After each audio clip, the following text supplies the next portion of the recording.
The process of digging peanuts starts with the peanuts at the right age.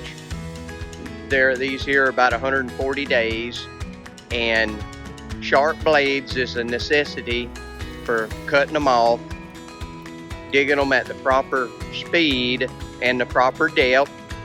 And the field here is a little bit damp. We've had so much rain, and so we're got a little bit of dirt on them. You can't see them very well, but they're in the process now of drying. Gonna dry about 4 days, and then the pickers will come in and start the harvest.